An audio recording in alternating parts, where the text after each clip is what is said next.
بسم الله الرحمن الرحيم. إن الحمد لله نحمده ونستعينه ونستغفره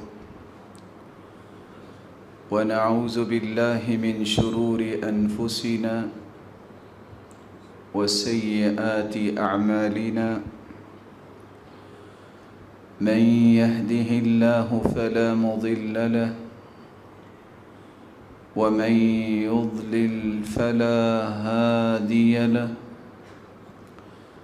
وأشهد أن لا إله إلا الله وحده لا شريك له، وأن محمدًا عبده ورسوله. يا أيها الذين آمنوا اتقوا الله حق تقاته ولا تموتن إلا وأنتم مسلمون. يا أيها الناس اتقوا ربكم الذي خلقكم من نفس واحدة وخلق منها زوجها وبث منهما رجالا كثيرا ونساء، واتقوا الله الذي تساءلون به والأرحام، إن الله كان عليكم رقيبا. يا أيها الذين آمنوا اتقوا الله وقولوا قولا سديدا يصلح لكم أعمالكم ويغفر لكم ذنوبكم، ومن يطع الله ورسوله فقد فاز فوزا عظيما. أما بعد، فأعوذ بالله من الشيطان الرجيم. الرحمن على العرش استوى. وقال الحق سبحانه وتعالى: الذين يحملون العرش ومن حوله يسبحون بحمده ويؤمنون به ويستغفرون للذين آمنوا ربنا وسعت كل شيء رحمة وعلما فاغفر للذين تابوا واتبعوا سبيلك وقهم عذاب الجحيم. لائق التکریم سامعین مکرم، اللہ ذوالجلال ہم سب کے خالق، مالک اور رازق ہے۔ اللہ خالق کل شیء، ان اللہ هو الرزاق ذو القوة المتین۔ قل اللہم مالک الملک، اس مالک الملک کی شان اور عظمت یہ ہے کہ اس نے 2 دنوں میں زمین کو بنایا اپنی مشیت کے ساتھ۔ قُلْ أَإِنَّكُمْ لَتَكْفُرُونَ بِالَّذِي خَلَقَ الْأَرْضَ فِي يَوْمَيْنِ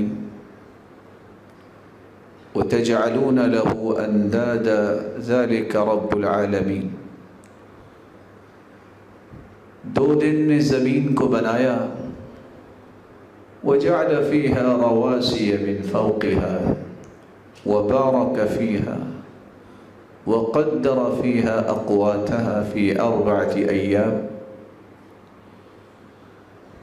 مالک الملک نے پھر اس میں جو خزانے رکھنے تھے، جو برکتیں رکھنی تھیں، اور اس کو انسانیت کے لیے ہموار کرنے کے لیے اس میں میخیں گاڑی، جن کو آج پہاڑوں کا نام دیا جاتا ہے۔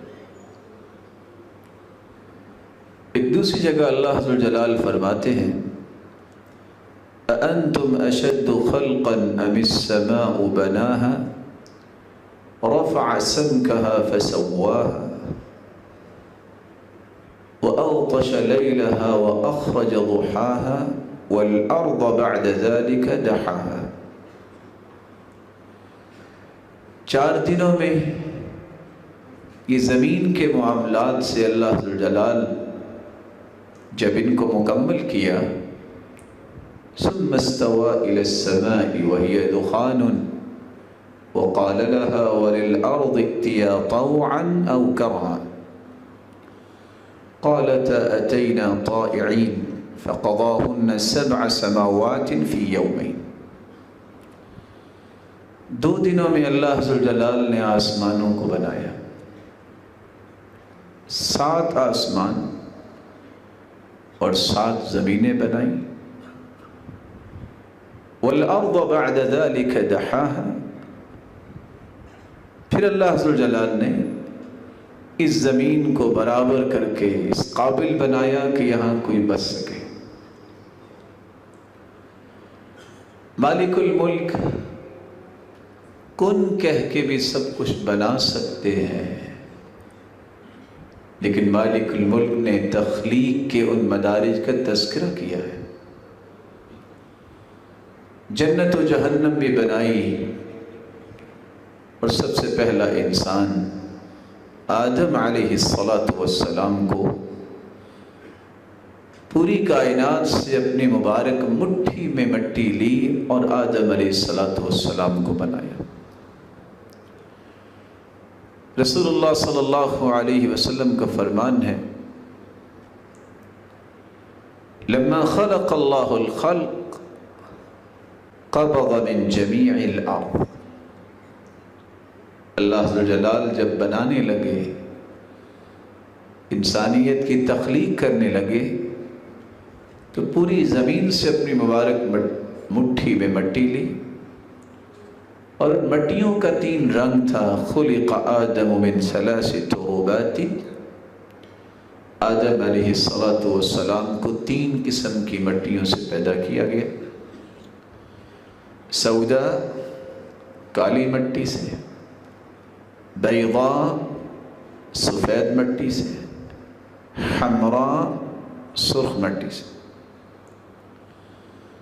اور تیسری روایت کے الفاظ ہیں فجاء بنو آدم على قدر الارض چونکہ اللہ ذو الجلال نے مختلف مٹیوں کا ایک مجموعہ بنایا اس لیے آدم علیہ السلام کی اولاد ان کی صلاحیتیں ان کی عادات و اطوار اور ان کی طبیعتیں بھی اسی طرح مختلف ہیں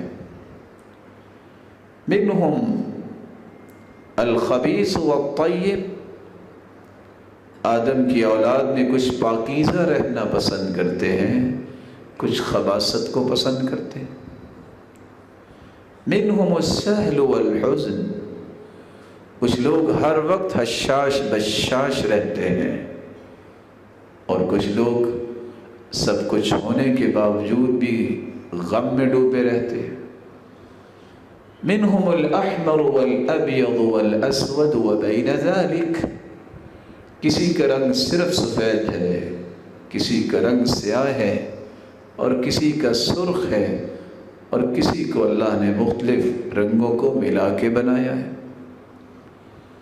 تو ہر وہ عادات و اطوار جو انسان کو آج نظر آتی ہیں اللہ عز و جلال نے ہر قسم کی اشیاء کو انسان میں ودیت کیا لیکن پھر اس کو کنٹرول کرنے کے لیے راہ راست پہ لانے کے لیے سیدھا رخ دینے کے لیے اللہ عز و جلال نے انبیاء کو بھیجا سب سے پہلے آدم علیہ السلام کو ابھی روح نہیں پھونکی تھی جب اللہ عز و جلال نے بنایا فجعل ابلیس یطیف بہ جنت میں یہ بڑا ڈھانچہ جب نظر آیا ابلیس نے چکر لگایا اور کہتا ہے یہ کیا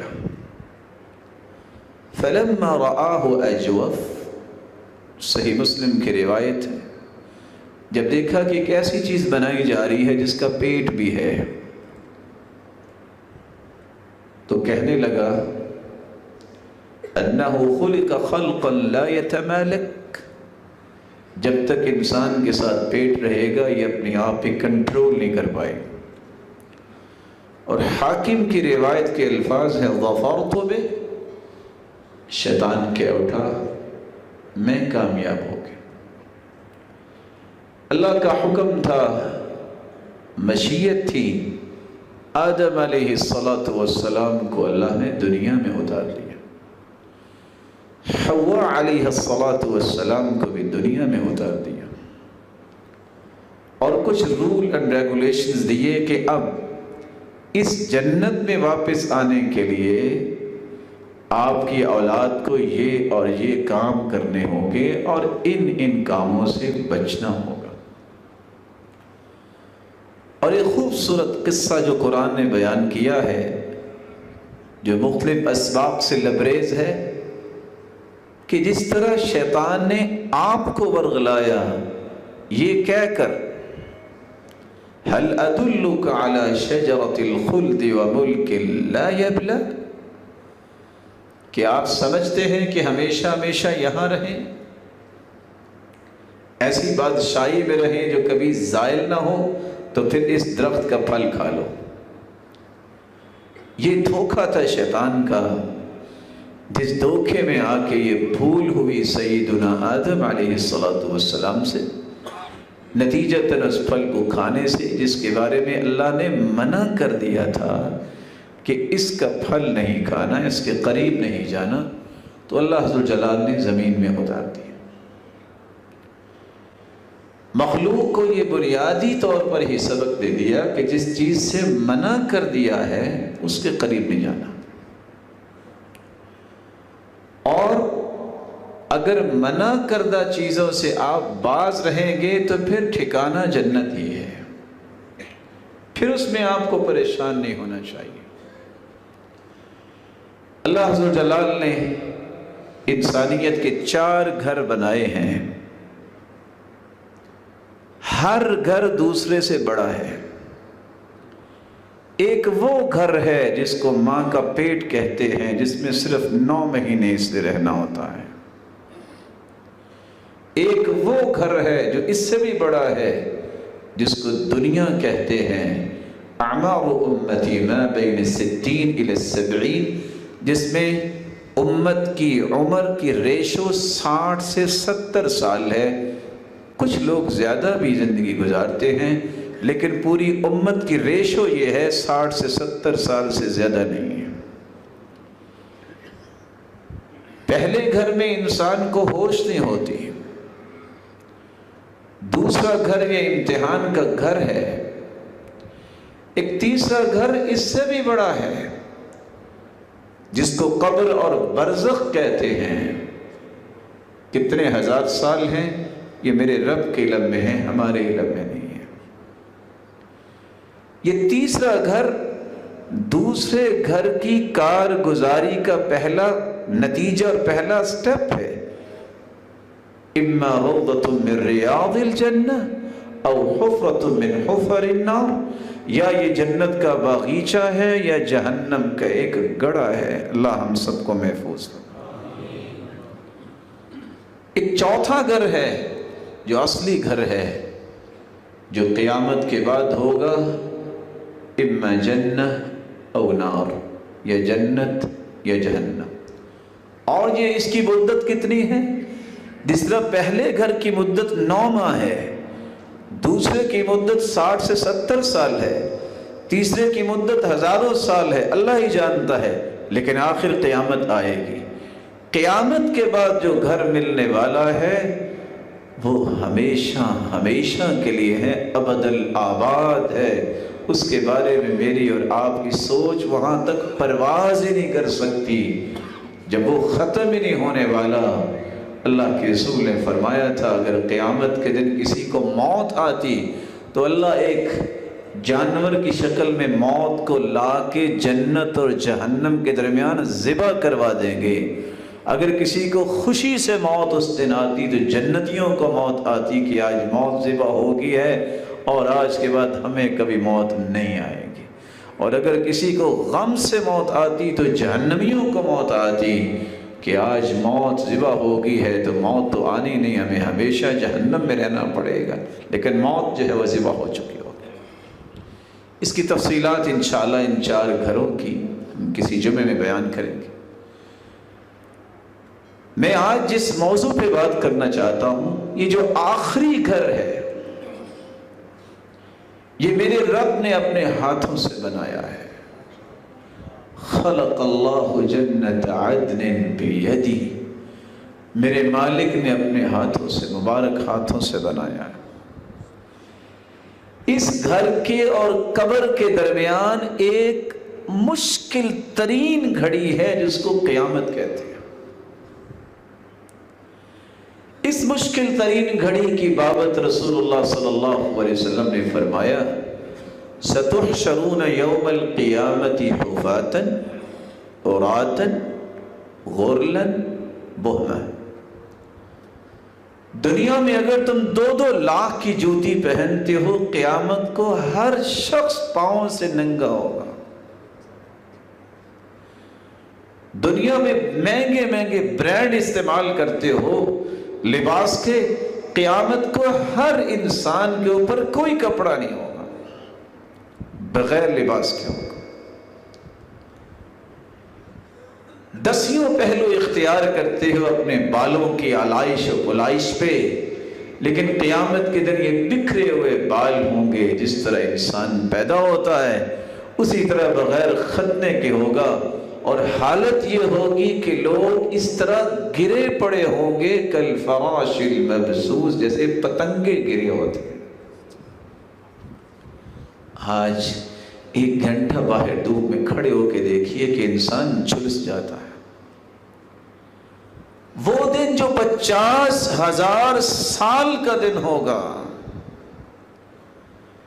جس دن سورج اتنا قریب ہوگا، یکون الناس علی قدر اعمالہم فی العرق، لوگ پسینے میں شرابور ہوں گے، پسینہ اتنا جسم سے نکلے گا، اتنا نکلے گا کہ کسی کے ٹخنے تک پسینے کا پانی ہوگا۔ منہم من یبلغ الی رکبتین، کسی کا پسینہ گر گر کے اس کے گھٹنے تک آ جائے گا۔ منہم من یبلغ الی حقوائی، اور کسی کا پسینہ اس کی کمر تک آ جائے گا۔ وَمِنْهُمْ مَنْ يُلْجِمُهُمْ إِلْجَامًا، اور کچھ پسینے میں اس طرح ہوں گے کہ ان کے منہ تک ان کا پسینہ آ چکا ہوگا۔ حَتَّى يَذْهَبَ عَرَقُهُمْ فِي الْأَرْضِ 70 ذِرَاعًا، کچھ ایسے بدبخت ہوں گے کہ 70 ہاتھ پسینے میں وہ ڈبکیاں کھا رہے ہوں گے۔ ایک ہی راستہ ہے، اس مشکل اور ہولناک کیفیت سے بچنے کا ایک ہی راستہ ہے کہ وہ وقت جو 50,000 سال کا ہے کافروں کے لیے، اللہ مومنوں کے لیے تو اسے مختصر کر دیں گے، جیسا کہ سیدنا ابو ذر رضی اللہ تعالی عنہ روایت کرتے ہیں کہ کتنا بڑا یہ دن ہے۔ مسند احمد کی روایت ہے انه يخفف على المؤمن حتى يكون اخف عليه من صلاة مكتوبة يصليها في الدنيا، 50,000 سال کا دن کافروں کے لیے ہوگا، لیکن بعض ایسے اللہ کے پیارے ہوں گے کہ ان کے لیے دن اتنا ہی ہوگا جتنا ایک نماز سے دوسری نماز کا وقت دنیا میں ہوتا ہے، مومن کو اتنا ہی محسوس ہوگا۔ لیکن کون سے مومن؟ جن کو اللہ جلال نے اپنے عرش کے سائے کے لیے چن لیا ہوگا۔ اللہ کا عرش 7 زمینیں اور 7 آسمانوں کو اللہ نے بنایا 14 طبق۔ عبداللہ بن مسعود رضی اللہ تعالی عنہ فرماتے ہیں زمین سے آسمان تک کا فاصلہ 500 سال کا ہے، اور اسی طرح ساتوں آسمانوں کا ہر آسمان کا فاصلہ ہے. ساتوں آسمانوں کے اوپر اللہ ذوالجلال نے جو قرآن میں فرمایا ہے کرسی ہے، اور اس کے اوپر جو پانی ہے 500 سال کا فاصلہ ہے، اور پانی پر اللہ کا عرش ہے، اور اللہ عرش پر مستوی ہیں، بلند ہیں، قائم ہیں. سلسلہ صحیحہ کی روایت ہے، سیدنا ابو ذر فرماتے ہیں دخلت المسجد الحرام فرأيت رسول اللہ صلی اللہ علیہ وسلم وحدہ. میں مسجد حرام میں گیا، میں نے سید المرسلین کو اکیلے بیٹھا پایا. فجلست الیہ، میں فوراً آپ کی خدمت میں حاضر ہو گیا. میں نے ایک سوال کیا، یا رسول اللہ صلی اللہ علیہ وسلم، ایوما آیت نزلت علیک افضل؟ سرتاج رسول ایک بات تو بتائیے، آپ پر سب سے بڑی فضیلت والی آیت کون سی نازل ہوئی؟ آپ نے فرمایا آیت الکرسی. یہ وہ آیت الکرسی ہے کہ اگر فرض نماز کے بعد کوئی پڑھ لیتا ہے لم يمنعه من دخول الجنة الا ان يموت، اس مومن اور جنت کے درمیان صرف موت کا پردہ حائل ہوتا ہے. جس دن آنکھیں بند ہوں گی یہ جنتی مہمان ہوگا.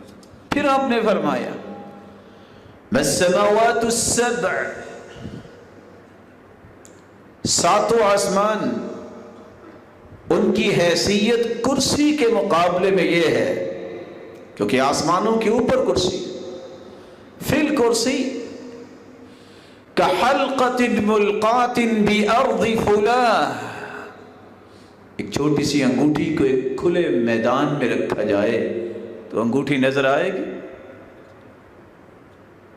جس طرح یہ انگوٹھی کھلے میدان میں رکھی جائے، اس طرح ساتوں آسمان جو ہے یہ کرسی کے مقابلے میں اتنے چھوٹے ہیں. وَفَضْلُ الْعَرْشِ عَلَى الْكُرْسِي كَفَضْلِ فُلَاتٍ كَفَضْلِ تِلْكَ الْفُلَاتِ عَلَى تِلْكَ الْحَلْقَةِ. جس طرح ساتوں آسمان اور کرسی کا مقابلہ ہے، فرمایا اللہ کا عرش کرسی سے اتنا بڑا ہے جتنا یہ میدان اس انگوٹھی کے مقابلے میں بڑا ہے. اور اللہ ذوالجلال عرش پر مستوی ہیں، لا يخفى علیہ خافیہ. عبداللہ بن مسعود رضی اللہ تعالیٰ عنہ کی روایت کے الفاظ ہے لا يخفى علیہ شیء من اعمالکم، اللہ عرش پر ہے لیکن آپ کا کوئی بھی عمل اس پہ مخفی نہیں، ایک ایک چیز کو وہ جانتا. رسول اللہ صلی اللہ علیہ وآلہ وسلم پر جو قرآن اترا ہے،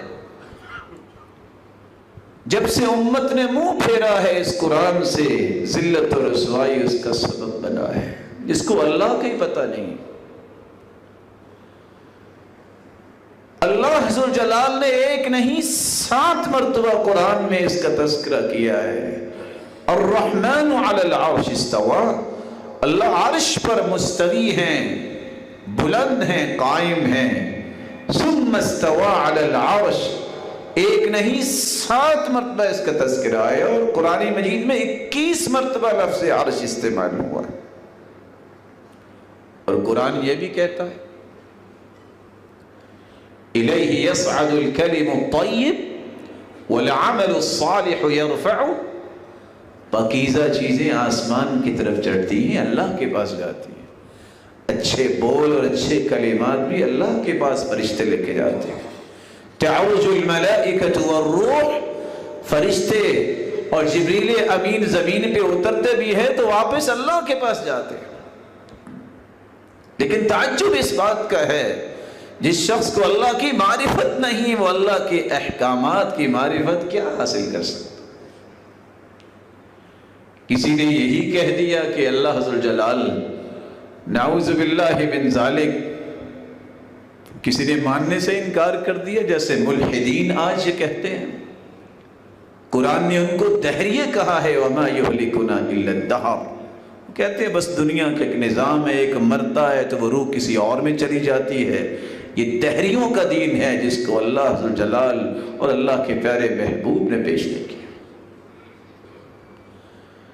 کسی نے یہ کہنے میں بھی جرت کی، اسے کوئی حیا نہیں آئی، وہ کہنے لگا اللہ کی ذات کو مانتے ہیں لیکن وہ آدم کی شکل میں تھے، اسی لیے تو آدم کو فرشتوں نے سجدہ کیا۔ آج لوگ اس فکر کو پیش کرنے والے کو بھی مولانا رومی کہتے ہیں۔ کسی نے اس سے آگے بھی کہنے میں کوئی عار محسوس نہ کی اور کہا کہ ہم مانتے ہیں اللہ کی ذات ہے، لیکن اللہ کی ذات مدینے میں اتر آئی تھی محمد مصطفیٰ کی شکل میں، نعوذ باللہ من ذالک۔ اور یہی بات جو ہے آپ کتابیں پڑھ کے دیکھیں، دیوان فرید ہو یا اس طرح کی کتابوں میں یہی کچھ لکھا جاتا ہے۔ اس کو اللہ کی معرفت نہیں ہے کہ اللہ ذوالجلال نے قرآن میں کیا فرمایا ہے اور حدیث کیا کہہ رہی ہے۔ اور کسی نے اس سے بھی آگے بات کہہ دی، کہا جو کچھ تمہیں نظر آتا ہے یہ اللہ کا عکس ہی ہے، اللہ ہر چیز میں موجود ہے۔ اور کسی نے تو من گھڑت باتیں کر کے کہ کسی کا دل نہ توڑنا اس میں اللہ رہتا ہے، یہ سب خلاف شریعت باتیں ہیں جس کی کوئی قرآن و سنت کی دلیل نہیں۔ اور بعض ایسے بھی بدبخت آئے جن کو کہتے ہوئے کوئی شرم اور حیا نہ آئی،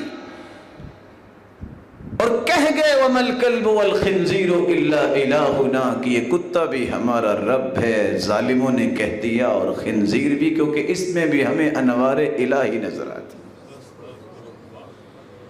جس کو رب کی پہچان حاصل نہیں ہوئی، یہ ظالم ہمیشہ دنیا میں ذلیل ہوتا ہے اور آخرت میں بھی ذلیل ہوگا اگر توبہ نہیں کرتا۔ اللہ کی پہچان تو سب سے پہلے حاصل کی جائے کہ اللہ رب العزت سب کے خالق و مالک ہیں، مقادر مطلق ہیں، ساتوں آسمانوں اور زمینوں کے خالق و مالک ہیں، اور اللہ ذوالجلال عرش پر مستوی ہیں۔ اس کی شان جس طرح عظیم ہے، اس کی عظمت یہ ہے کہ وہ ذات کے اعتبار سے عرش پر ہے، لیکن اس کا علم اور قدرت دنیا کے ذرے ذرے میں ہے۔ صحیح مسلم کی روایت ہے، آج ایک نئی مصیبت آ گئی کہ کسی کے عقیدے کو چھیڑو نہ اور اپنا عقیدہ چھوڑو نہ، یہ بھی جاہلوں کی کھڑی ہوئی بات ہے۔ صحابی کہتے ہیں میں اپنی لونڈی کو آزاد کرنا چاہتا ہوں، فرمایا لاؤ اسے۔ این اللہ؟ صحیح مسلم کی روایت ہے، اللہ کے رسول نے اس سے پوچھا، آپ نے فرمایا بتاؤ اللہ کہاں ہے؟ فَأَشَارَتْ بِيَدِهَا إِلَى السَّمَاءِ، اس لونڈی نے کہا، کالے رنگ کی لونڈی نے، کہ اللہ آسمانوں میں۔ آپ نے دوسرا سوال کیا، من انا، میں کون ہوں؟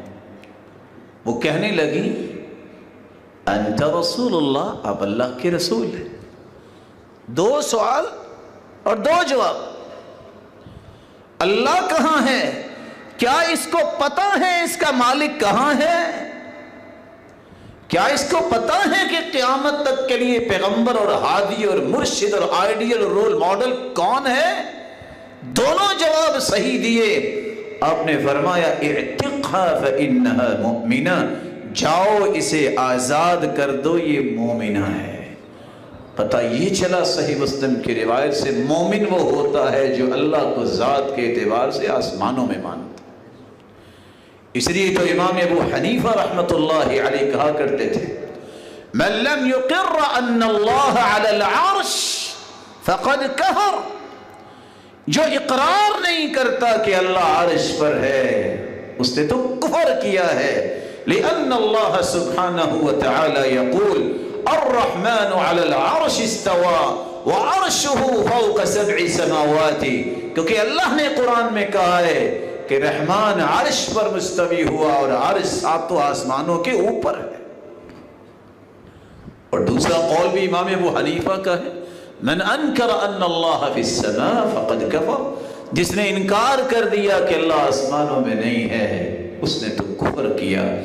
اللہ ہمیں اپنا صحیح تعارف نصیب فرمائے، اور صحیح ترین تعارف اگر اللہ ذوالجلال کا اور اس کے محبوب کا پیش کرنے والی کوئی کتاب ہے تو اس کو قرآن کہتے ہیں، اس کو اللہ کے رسول کے فرامین پر مشتمل حدیث کی کتابیں کہتے ہیں۔ آپ صحیح بخاری پڑھیے اور صحیح مسلم پڑھیے اور دیگر صحیح حدیثوں کی کتابیں پڑھیے، تب جا کے آپ کو اپنے رب کی صحیح معرفت ملے گی۔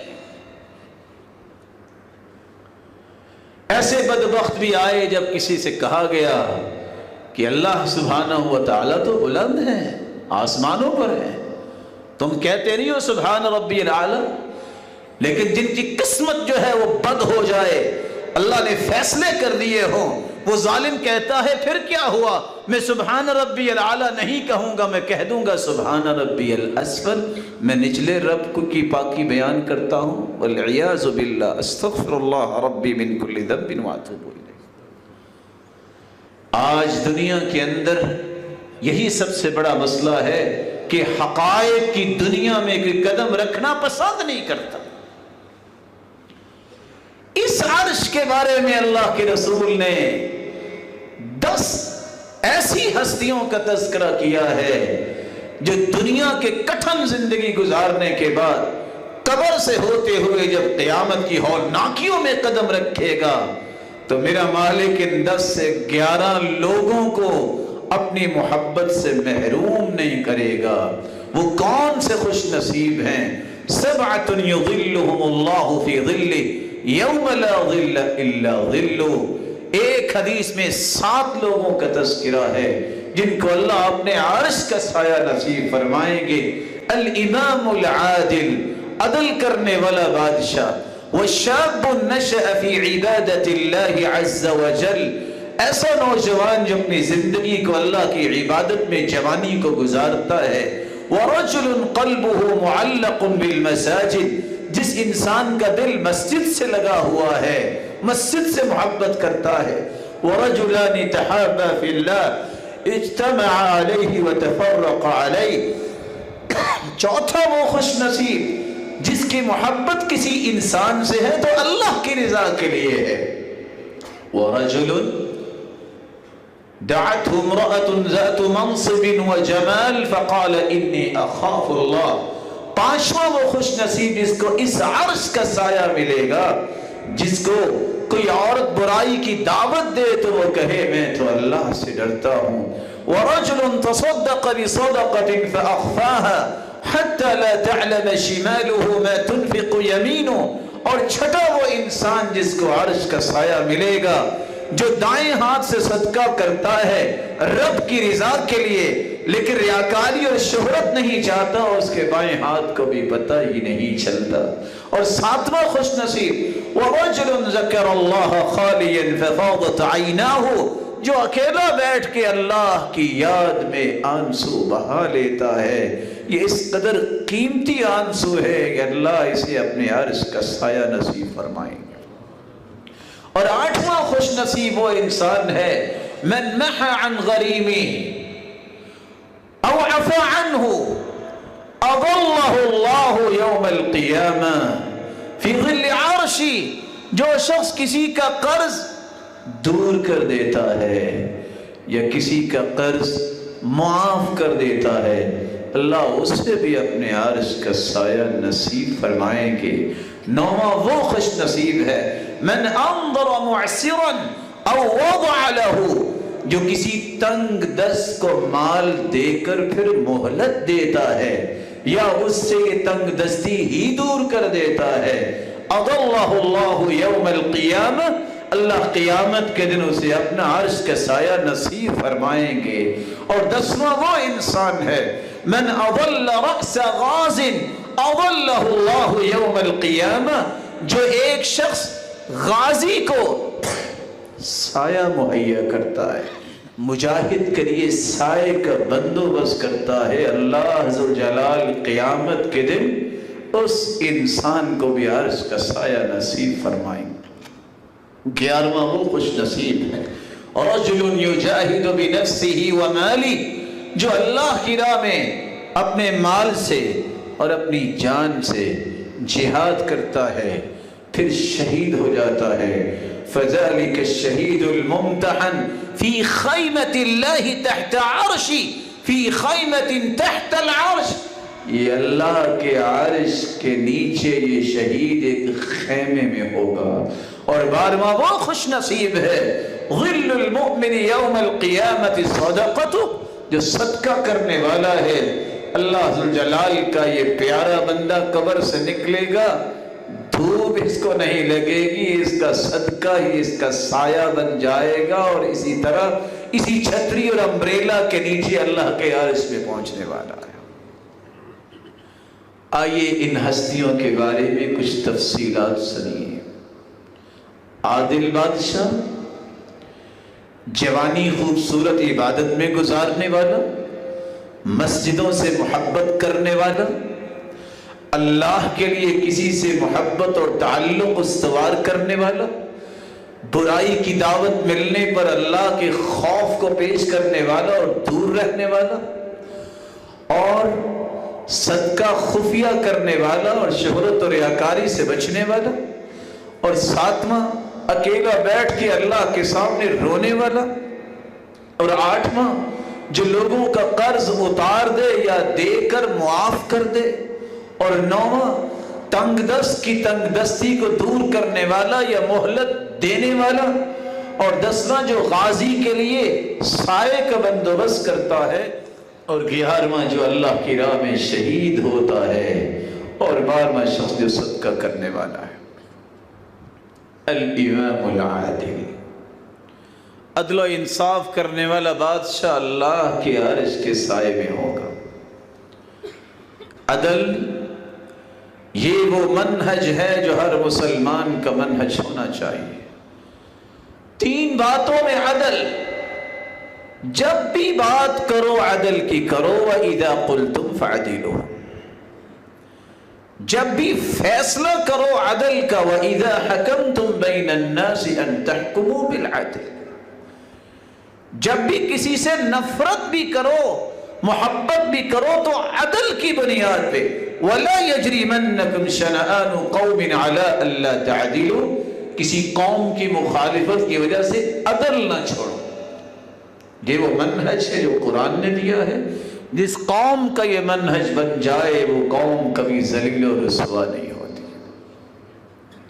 عدل و انصاف اتنی بڑی صلاحیت ہے اللہ ذوالجلال نے، اس لیے عدل و انصاف اختیار کرنے والوں کو اتنا پسند کیا ہے کہ جہاں اپنی گواہی دی ہے وہاں اللہ مالک الملک نے عدل و انصاف اختیار کرنے والوں کی گواہی کو بھی اپنی گواہی کے ساتھ ملا کے قرآن بنا کے پیش کر دیا۔ شہید اللہ انہ لا الہ الا ہوا والملائکۃ وأولو العلم قائما بالقسط لا الہ الا هو العزیز الحکیم۔ اللہ نے بھی گواہی دی ہے کہ اس کے سوا کوئی عبادت کے لائق نہیں، فرشتے بھی یہی گواہی دیتے ہیں، اور پھر علم والے 7.5 سے 8 ارب لوگ دنیا میں ہیں اس وقت، کچھ 6 ارب تو ہیں ہی کافر، باقی 1.5 ارب میں کتنے لوگ علم والے ہیں؟ پھر علم والوں میں بھی عدل و انصاف پہ قائم رہنے والوں کی گواہی کو اللہ نے اپنی گواہی کے ساتھ پیش کیا۔ اس قدر یہ عظیم صفت ہے، کسی بندے کی زبان پہ عدل آ جائے، اس کے اعمال عدل کے مطابق ہوں، اس کی محبت و نفرتوں کا معیار عدل بن جائے۔ رسول اللہ صلی اللہ علیہ وسلم نے فرمایا ثلاث لا ترد دعوتهم، 3 ایسے خوش نصیب ہیں اللہ ان کی دعاؤں کو رد نہیں کرتا۔ دعوت الصائم حتى يفطر روزہ رکھنے والا جب تک روزہ افطار نہ کر لے جو دعا کرے گا اللہ اس کی دعا کو رد نہیں کرتے. اور دوسرا والامام العادل، عدل کرنے والا بادشاہ اگر دعا کرتا ہے اللہ اس کی دعا کو رد نہیں کرتے. ودعوت المظلوم، اور مظلوم کی آہ و بکا کو بھی اللہ رد نہیں کرتے. اتنی عظیم صفت ہے جس وجہ سے عرش کا سایہ ملنے والا ہے. ان المقسطین علی منابر من نور عن یمین الرحمن وکلتا یدیہ یمین الذین یعدلون فی حکمہم واہلیہ وما ولوا. انصاف کرنے والوں کو قیامت کے دن اللہ دائیں جانب نور کے ممبروں پہ بٹھائیں گے. یہ کون ہیں؟ نور کے ممبروں پہ بیٹھنے والی ہستیاں جو اپنے فیصلوں میں بھی عدل، اپنے گھر والوں کے معاملات میں بھی عدل، اور جو ذمہ داریاں ان کے سپرد کی گئی ان میں بھی عدل کو اختیار کرتے ہیں. یہ تین کام کرنے والے قیامت کے دن اللہ ذوالجلال ان کے لیے نور کے ممبر بنائیں گے جن پہ ان کو بٹھایا جائے.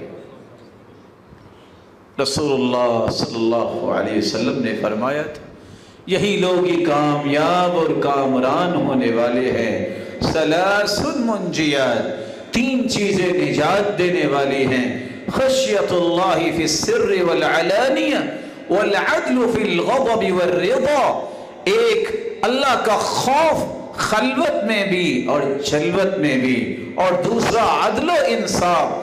آپ غصے میں ہیں یا آپ راضی ہیں عدل کو نہ چھوڑیے. اور یہ صرف جس کے اندر آ جائے اللہ ذوالجلال اسے کبھی ناکام نہیں ہونے دیتے، وہ دنیا اور آخرت میں کامیاب ہونے والا. والقصد فی الفقر والغنا، اور تیسری چیز میانہ روی اختیار کرنا. نہ فضول خرچ ہے نہ بخیل ہے، میانہ روی سے اپنی زندگی گزارنے والا یہ بھی ناکام نہیں ہوتا. وشاب نشأ بعبادت اللہ عز وجل، دوسرا خوش نصیب جو نوجوان اللہ کی عبادت میں گزارتا ہے اپنی جوانی کو. کیسا نوجوان، کیسی اس کی عبادت. یہ 12 سال کا بچہ عبداللہ ابن عباس سید المرسلین کے ساتھ بیٹھا ہوا ہے رضی اللہ عنہ، اور سید المرسلین اس نوجوان کو نصیحت کر رہے ہیں. الا اعلمک کلمات احفظ اللہ یحفظک احفظ اللہ تجدہ تجاہک. اے نوجوان تم ان کلمات کو یاد کر لو، اللہ تیری حفاظت فرمائیں گے. تو ان کی حفاظت کر لے، جہاں بھی تم ہوگے اللہ کی رحمت کے سائے میں ہوگے. گنتی کے 4 کلمات اللہ کے رسول نے سکھائے. فرمایا اذا استعنت فاستعن باللہ واذا سألت فاسأل اللہ. بیٹا جب بھی تم نے سوال کرنا ہے تو اس ہستی کو جو کسی کے سوال کو رد نہیں کرتی وہ اللہ کی ذات ہے. تم نے مدد طلب کرنی ہے تو اس ہستی تھے جس کی مدد آ جائے تو دنیا کی کسی مدد کی ضرورت نہیں ہے، وہ اللہ کی ذات. اور تیسرا کلمہ وَاعْلَمْ أَنَّ الْأُمَّةَ لَوْ اجْتَمَعَتْ عَلَىٰ أَن يَنْفَعُوكَ بِشَيْءٍ لَمْ يَنْفَعُوكَ إِلَّا بِشَيْءٍ قَدْ كَتَبَهُ اللَّهُ لَكَ. بیٹا تیسری بات یہ ہے، یقین کر لو ساری دنیا جمع ہو کے تجھے نفع دینے کی بات کرے تو نفع تمہیں کبھی نہیں ملے گا جب تک تیرے رب کا فیصلہ نہیں ہو. وَلَوْ اجْتَمَعُوا عَلَىٰ أَن يَضُرُّوكَ بِشَيْءٍ لَمْ يَضُرُّوكَ إِلَّا بِشَيْءٍ قَدْ كَتَبَهُ اللَّهُ عَلَيْكَ. اگر ساری دنیا اس بات پہ جمع ہو جائے، بیٹا یہ چوتھی بات ہے، ساری دنیا جمع ہو جائے کہ تمہیں نقصان پہنچانا ہے تو بیٹا تمہیں نقصان نہیں پہنچے گا جب تک تیرے رب کا فیصلہ نہیں ہوگا. اللہ پر یقین، اللہ ذوالجلال پر اعتماد، اللہ پر توکل، اسی سے ہی مدد مانگنا، اپنی تمام تمناؤں کا رخ اسی کی طرف کرنا، یہ وہ نوجوان ہے جس کو اللہ عرش کا سایہ نصیب فرمائیں گے، اور عفت و پاک دامنی کا اختیار کرنے والا نوجوان جس کو اللہ عرش کا سایہ نصیب فرمائیں گے۔ رسول اللہ صلی اللہ علیہ وسلم نے اس لیے فرمایا، یا معشر شباب قریش، اے قریش کے نوجوانوں کی جماعت، احفظوا فروجکم، اپنی شرمگاہوں کی حفاظت کرو، لا تزنوا، زنا نہ کرنا، اور یاد رکھنا من حفظ فرجہ فلہ الجنہ، جس نے اپنی شرمگاہ کی حفاظت کی اس کے لیے اللہ نے جنت رکھی ہے۔ دوسری روایت کے الفاظ ہیں، یا فتیان قریش، اے قریش کے نوجوانوں، لا تزنوا، زنا کے قریب نہ جانا، اور جان لو من سلم له شبابہ من الزنا، جس نے جوانی میں اپنے آپ کو اس طرح کے کاموں سے بچا لیا، اللہ نے اس کے لیے جنت کا انعام رکھا ہے۔ رسول اکرم صلی اللہ علیہ وسلم نے ایک دوسری حدیث میں فرمایا تھا، اصدقوا اذا حدثتم، اے لوگو بات کرو تو سچ بولا کرو، اصدقوا اذا حدثتم وأدوا اذا اؤتمنتم، امانت تمہارے پاس رکھی جائے تو اس میں خیانت نہ کیا کرو، وأوفوا اذا عاهدتم، وعدے کرو تو وعدے پورے کیا کرو، اور یہ بھی فرمایا واحفظوا فروجکم، اپنی شرمگاہوں کی حفاظت کیا کرو، وکفوا ایدیکم، اور اپنے ہاتھوں کو برائیاں کرنے سے اور تکلیف دینے سے بچا لیا کرو۔ اللہ کے رسول صلی اللہ علیہ وآلہ وسلم نے یہ بھی فرمایا، اگر تم یہ کام کر لو گے تو تدخلون جنت ربکم، تم اپنے رب کی جنت میں داخل ہو جاؤ گے۔ ایک نوجوان اللہ کے رسول کے پاس آ کے کہتا ہے، اذن لی یا رسول اللہ بالزنا، اللہ کے رسول مجھے بدکاری کی اجازت دے دیجئے۔ صحابہ غصے میں آئے، کیا کہہ رہے ہو اور کس ہستی کو کہہ رہے ہو؟ سید المرسلین نے گنتی کے 5 سوال کیے۔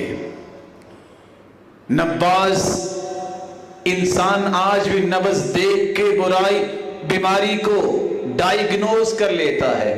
آپ نے صرف اتنا پوچھا، اتحبہ لامک، پسند ہے کہ تمہاری والدہ گرامی سے کوئی ایسی زیادتی کرے؟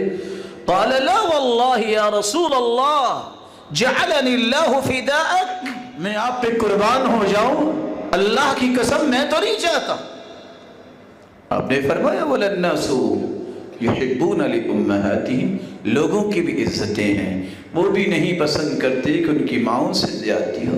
پھر دوسرا سوال کیا، وَلَلنَّاسُ يُحِبُّونَ لِبَنَاتِهِمْ، لوگ بھی اپنی بیٹیوں کے بارے میں یہ پسند نہیں کرتے۔ وَلَلنَّاسُ يُحِبُّونَ لِأَخَوَاتِهِمْ، لوگ بھی اپنی بہنوں کے بارے میں یہ پسند نہیں کرتے۔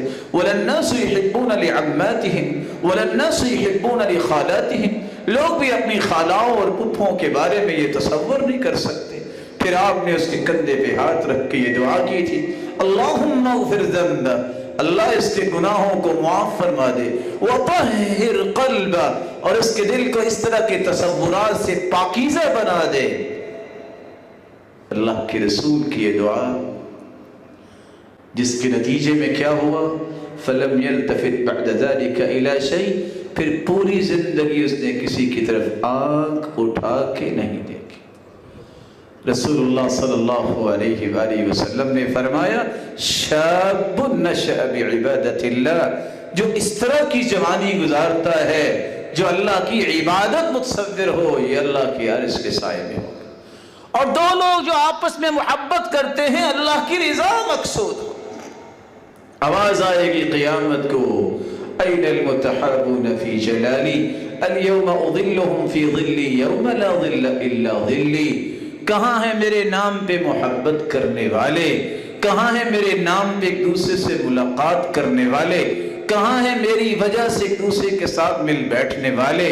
کہاں ہیں ایک دوسرے کو نصیحت کرنے والے؟ کہاں ہیں ایک دوسرے پہ اللہ کی رضا کے لیے خرچ کرنے والے؟ ان 5 لوگوں کے بارے میں حدیث کے الفاظ ہے وجبت محبتی، آج میری محبت ان کے لیے واجب ہو گئی ہے، جو میرے لیے محبت کرتے، میرے لیے ملتے بیٹھتے خرچ کرتے اور ایک دوسرے کو دین کی نصیحت کیا کرتے۔ چوتھا انسان جس کا دل مسجد کے ساتھ لگا ہوا ہے۔ حیرانگی کی بات ہے، دنیا کا بڑے سے بڑا افسر گھر سے نکلتا ہے تو گاڑی جھنڈے والی اس کے ساتھ ہوتی، جو گھر سے مسجد کی طرف نکلتا ہے ان الملک یغدو برایتہ معہ، اللہ کا ایک نورانی فرشتہ ایک جھنڈا لے کے اس کے ساتھ نکلتا ہے، جب تک وہ مسجد میں نماز پڑھ کے گھر واپس نہیں چلا جاتا اللہ کا نورانی فرشتہ جھنڈے کے ساتھ اس کے ساتھ ہی رہتا ہے۔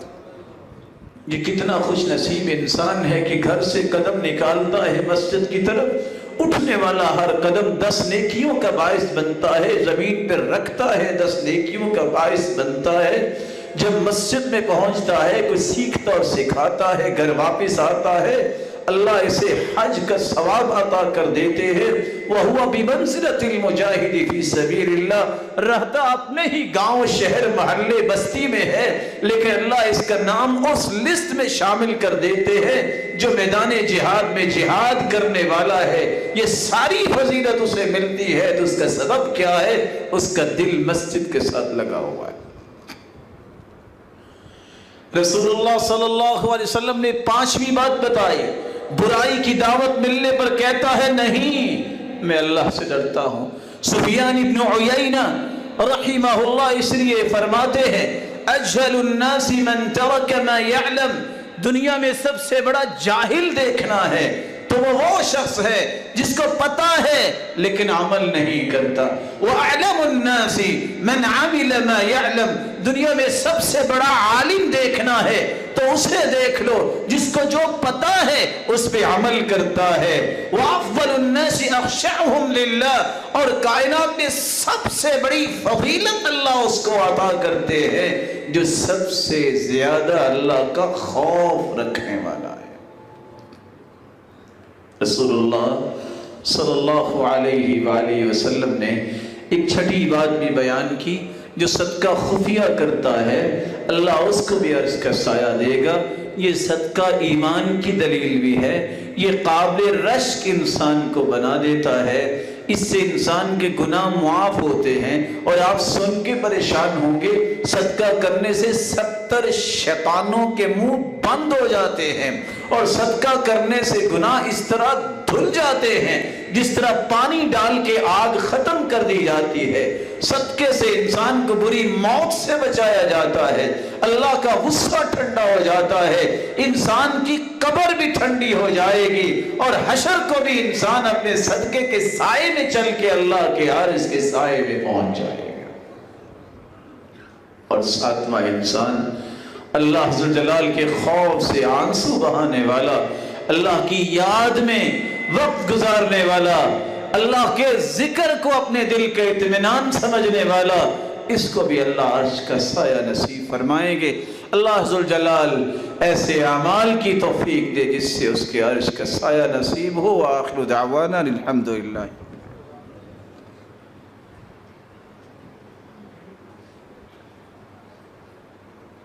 الحمد لله على إحسانه والشكر له على توفيقه وامتنانه، أما بعد۔ 8واں خوش نصیب وہ ہے جس کو اللہ نے دل دیا ہے، اتنا بڑا دل کہ وہ شخص کسی کو قرض دیتا ہے۔ روایت تو بتاتی ہے کہ صدقے کا اجر تو 10 گنے ہیں اور قرض دینے والے کو اللہ 18 گنے اجر دیتے ہیں۔ اگر وہ کسی کو قرض دیتا ہے اور قرض معاف کر دیتا ہے، یا کسی سے اس نے قرض لیا ہے اور قرض اتار دیتا ہے، اللہ ذوالجلال اس کو بھی اپنے عرش کا سایہ نصیب فرمائیں۔ اور 9واں انسان وہ ہے من انظر معسرا، صحیح بخاری کی روایت، ایک شخص کو لایا گیا جس کی کوئی نیکی نہیں تھی، فرشتوں نے کہا اس کی ایک نیکی ہے اللہ۔ پوچھا گیا کون سی نیکی ہے؟ کہا یہ لوگوں کو کچھ مال دیا کرتا تھا اور ڈھیل دیا کرتا تھا، وہ کہتے تھے ہمارے پاس ابھی نہیں ہے تو یہ ڈھیل دے دیتا۔ تو اللہ عز و جلال نے فرمایا نحن احق منہ، ہم زیادہ حق رکھتے ہیں کہ یہی کام کریں، جاؤ اسی نیکی کی وجہ سے میں بھی اس سے تجاوز کرتا ہوں، اسے جنت لے جاؤ۔ اس نیکی کی بدولت رسول اللہ صلی اللہ علیہ وسلم نے فرمایا کہ اللہ نے اسے جنت عطا کر دی۔ اللہ عز و جلال سے دعا ہے مولا کریم ایسا ایمان دے جو تجھے پسند آ جائے، اور ایسے قول و عمل عطا فرما جو تیری رضا کا باعث بنائے۔ اللہ تیری رحمت کے بغیر، تیری توفیق کے بغیر کوئی گناہوں سے نہیں بچ سکتا، سب کو گناہوں سے محفوظ فرما۔ مولا کریم جو بیمار ہیں ان کو صحت یاب فرما، جو کسی بھی غلط راہ کو اختیار کرنے والے انہیں صراط مستقیم نصیب فرما۔ جس طرح تیرے گھر میں جمع ہونے والے یہ روشن چہرے جمع ہوتے ہیں، مولا کریم انہیں جنت الفردوس میں بھی جمع فرما، اور اپنے محبوب کی رفاقت اور اپنے دیدار کا مستحق بنا۔ وآخر دعوانا الحمدللہ۔